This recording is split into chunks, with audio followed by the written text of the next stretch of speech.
wanted to maybe touch on a few minutes here some of our predictions for 2024 as to what we might see in the market. I know it's a conversation and or a question I keep getting.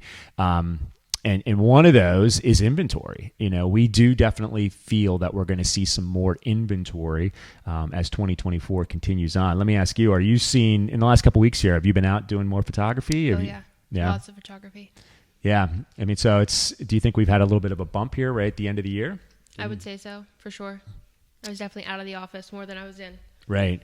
And I would agree with that. I think it's, we saw interest rates go from over 8% back in October to, at the end of 2023 into the mid sixes. And I think with that, we almost were able to unlock some inventory. This locked in effect is something that I think was very real for sellers in the last year. People would say to me, like, well, why aren't we seeing more inventory? Well, a lot of it, I think, has to do with the fact that they felt locked in, meaning they purchased a property with a 4% interest rate. They just could not stomach selling that property, even with all the equity that they've earned. They couldn't stomach selling that property with the 4% interest rate going to an 8% interest rate on the purchase. Right. But as the Fed announced at the end of 2023 that they anticipate that the inflation numbers are at a good level, that they could start reducing the federal funds rate next year, possibly up to 3 times. And then the 10-year Treasury retracted. That allowed interest rates to come back down in the mid sixes, and it was like immediately our phones started ringing with people who were like, "All right, now's the time to make that move." And with a little bit more inventory to choose from, that's like a win-win for a seller right now, because they can still sell at an extremely high number. Mm-hmm.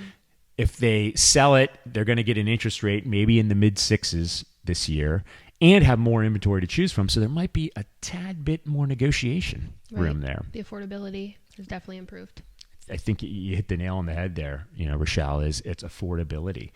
And that's the biggest thing is affordability is definitely increasing. It's improving to the point where I know you and I not too long ago had a conversation about your future and maybe your house and maybe where you would go. I mean, I think that's the conversation that we're seeing at a lot of kitchen tables, dining room tables. It's a lot easier to have now.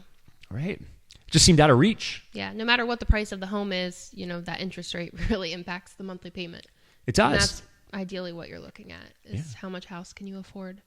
Right. And hopefully with inflation easing as we move into 2024, that means the cost of goods all around will come down to some extent, which then is the same with, lower interest rates will allow that monthly payment on the home to decrease. And we've already seen it. I mean, I've seen multiple people who have saved hundreds of dollars a month by just having this 1.5% drop in rates. Mm-hmm. So predictions as we go into 2024. I'm going to put out some here. We'll get your opinion. You can say yes or no. But I think the big theme, obviously we've seen interest rates come down, but I honestly believe, and I think a lot of the economists that I'm following still believe that for the most part in 2024, we're going to see interest rates that are in that 6.25% to 6.75% range.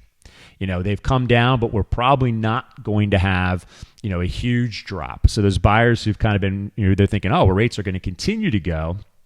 I don't think the average at the end of the year is going to show, in the 5s. I think it's going to be above 6. What do you think there?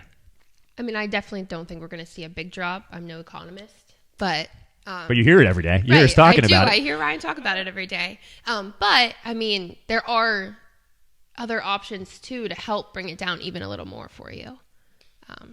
You're right. With everyone that you can buy the rate down. Right. 2-1 buy downs. 2-1 buy downs. Still popular, or just straight up paying points. Yeah. Depending on how long you're gonna have it. So even now we've heard people getting into the 5s by doing that. So my prediction is interest rates are going to still be, if you average out at the end of the year, interest rates are going to probably average in the mid 6s for 2024. Prices. What are prices going to do? I know there are a lot of people out there that are just hoping and wishing that prices are going to fall. They're just waiting for prices to drop, and they're going to get a fantastic deal when they do drop. I don't think it's happening. I can picture, I mean, definitely they're going to go down like a small amount, just so they don't sit as long. But I definitely don't think they're going to drop.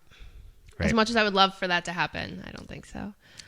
Right. So, and here's why. We still have very historically low inventory. Even though we've seen a bump in it, we're going to see more. As that rate drops, transactions are going to increase and the demand is going to increase, which that puts upward pressure on prices. And at the same time, with the inventory remaining fairly low, most of the economists at best are predicting single-digit increases in home values next year. And I would agree with that. To your point, I think there's going to be pockets of areas where there's going to be some more negotiation room.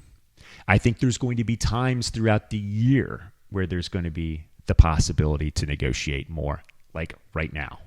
This is that time of year where we have not hit the spring market quite yet.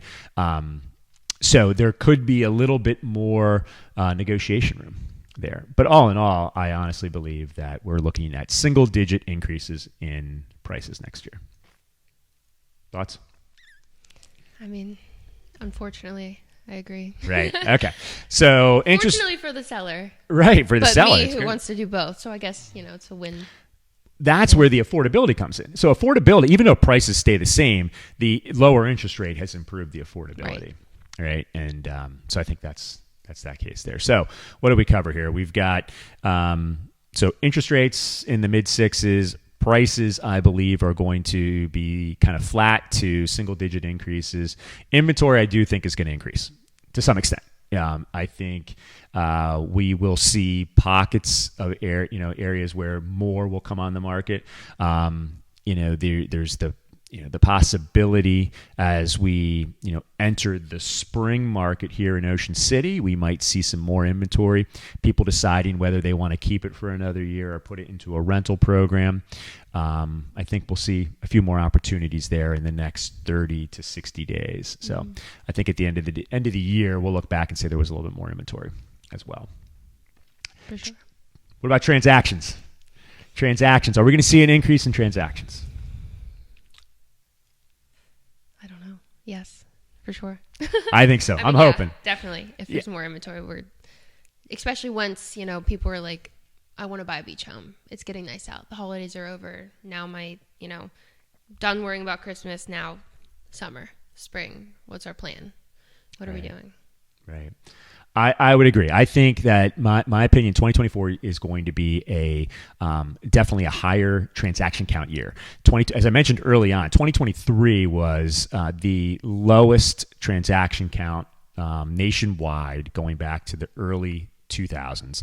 I think the final numbers haven't come out yet, but it's probably going to be under 4 million home sales for resale properties in the U.S. last year.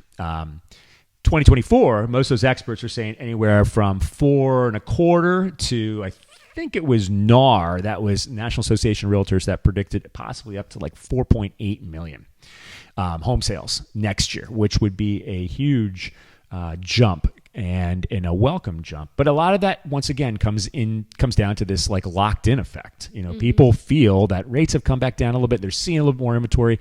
They felt like they couldn't move, for a year and a half, because it just was too unaffordable, or they were up against so much competition that they kind of sat on the sidelines. I think there's pent-up demand, and we're going to see more transactions as we get through 2024, which is a good thing. Right. So we'll see, though. Those are just our predictions.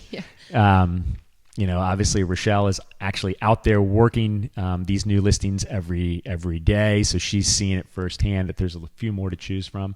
So we'll see how it goes. But I think you did a great job giving us kind of the lowdown as to how we do things here. And once again, how are you going to stand out from the crowd? You got to find the right partner in the right real estate company to help you do that. We have a track record of doing it. Like I said, thousands of transactions in our years in business, and hundreds every single year, and a great team with Rochelle at the helm here on the marketing side. So thanks again for your time today. Thank you. I really appreciate you coming in. Our first two-time podcast guest is Rochelle Slobodnik, Director of Marketing. So thanks again. If you like this information, we're going to bring you more interviews. We're going to bring you more local content. We're going to bring you more real estate knowledge. And then I'm always going to mix in a little bit of my love for running here on the Running Real Estate Podcast. So if you like it, please share it with a friend. Subscribe. Hit that bell to subscribe there. And we will see you back here again with another edition of the Running Real Estate Podcast.